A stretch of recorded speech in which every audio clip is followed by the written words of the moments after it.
이시안의 읽은 척 책방. 안녕하세요. 성신여대 겸임교수이자 지식팬점 시안책방의 주인 이시안입니다. 자, 오늘 제가 코스프레부터 하고 시작을 할게요. 어때요? 비슷한가요? 누군지 모르겠다고요? 네, 그럼 이 사진을 보시면 알 겁니다. 네, 안 비슷해요? 네, 안 비슷하면 말고요. 여기까지 하실 건 없고. 네. 자, 이 책은요, 바로 왜 세계의 절반은 굶주리는가? 이 책의 내용에 비하면 정말 많이 팔린 책이거든요. 이 책이 좀 어렵고 또 우리 기아에 대한 얘기라 관심이 없을 수 있잖아요. 근데 그럴 수 있었던 이유가 예전에 현빈과 하지원이 나와서 크게 히트했던 드라마 시크릿 가든이라는 드라마가 있었는데, 그 드라마에서 타고난 부자, 츤데레 부자죠. 타고난 부자인 현빈이 가난한 하지원을 이해하기 위해서 읽었던, 그래서 이제 이걸 읽는 장면이 딱 그 방송에 나와서 그때부터 이제 좀 화제가 되었던 책입니다. 그 드라마 이후로 아직도 베스트셀러에 종종 이 책을 찾아볼 수 있거든요. 이 책은요, 교수이자 UN 식량특별조사관인 장 지글러가 전 세계를 다니면서 자신이 겪은 것에 대한 얘기를 했는데요. 이 책의 제목이죠. 왜 세계의 절반은 굶주리는가? 바로 여기에 대한 대답을 보여주는 책이에요. 그 서문부터 바로 얘기하는데요. 실제로 통계 자료에 의하면 현재 지구의 농업 생산량은 120억 명을 먹여 살릴 수 있는 정도라고 합니다. 그런데 지구의 인구는 한 70억 명이 좀 넘죠. 그러니까 지금 누군가 굶어 죽는 사람이 있다는 얘기는 그건 살인이라고 정의를 해요. 그 이유가 크게 두 가지를 뽑는데, 하나는 자국이기주의, 선진국들의 자국이기주의와 또 하나는 금융이라든가 다국적 기업들이죠. 이런 곳들의 인위적 농업시장 조작, 이 두 가지를 크게 이유로 들고 있습니다. 기아에는 두 가지 종류가 있는데요. 하나는 경제적 기아고 또 하나는 구조적 기아입니다.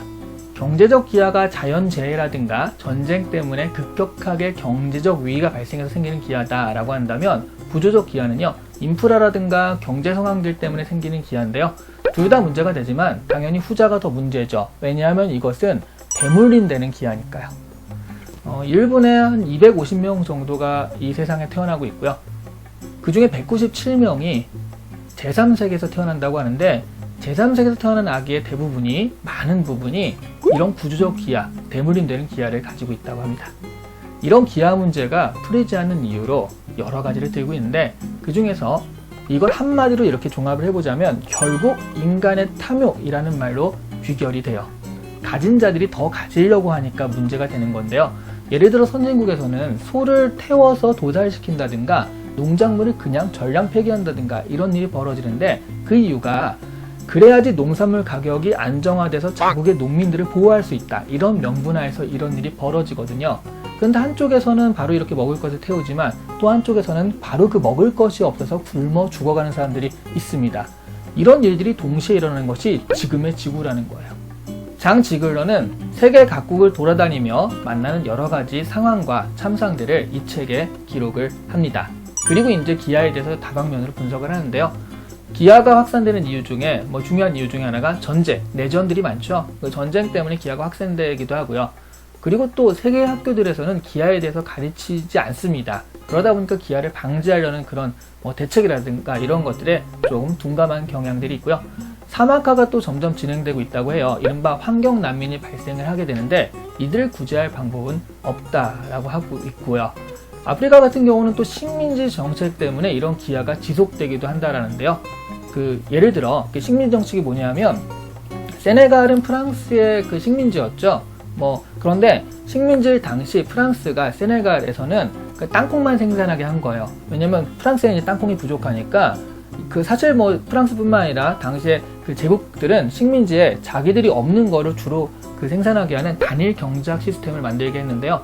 세네갈은 1960년대 독립을 했지만 지금도 여전히 단일 경제학 시스템 때문에 땅콩을 주로 생산을 하게 된다고 합니다.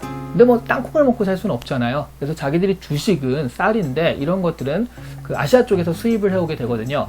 그런데 그 과정에서 고위 관료들이 식량 수입의 독점권을 가지고서 엄청난 재산을 모으고 있다고 해요. 그러다 보니까 당연히 이들은요, 식량의 자급화에는 관심이 없죠. 그렇게 되면 자신의 재산을 모을 방법이 없어지니까요. 이런 여러 가지 이유 때문에 지구상에서 기아가 사라지지 않고 있습니다. 사실 이 책에는 다소 충격적인 내용도 있는데요. 부르키나파소를 개혁한 젊은 개혁자 쌍카라에 관한 이야기입니다.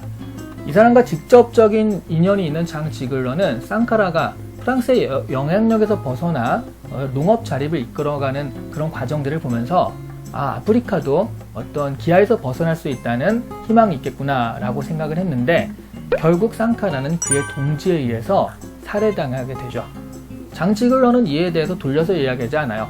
외국 세력에 의해 사주받은 공부에 의한 죽음이다, 이렇게 얘기를 하는데요. 그 외국 세력은 당연히 여기선 그럼 프랑스겠죠.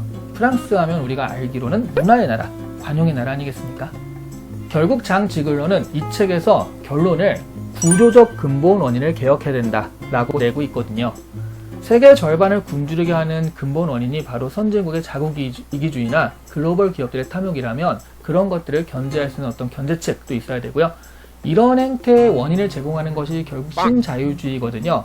이런 부분에 대한 제동이 있어야 된다라는 얘기를 하고 있고요. 결국 기아에 시달리는 나라들이 자립할 수 있게 구조를 만들어주는 것이 중요하다라고 합니다. 당장 원조도 중요하지만 인프라를 구축하게 하는 것, 그리고 효율적인 인도주의 정책을 위해 정치적 개혁도 필요하다라는 얘기까지 하고 있습니다. 시크릿 가든의 현빈도 읽었고요. 시안책방에서도 소개한 바로 이 왜 세계의 절반은 굶주리는가, 이런 책들을 소개할 때 조금 더 보람이 있는 것 같습니다. 자, 오늘 이지안의 읽은 척 책방 구독 부탁드리며 마치도록 하겠습니다. 감사합니다.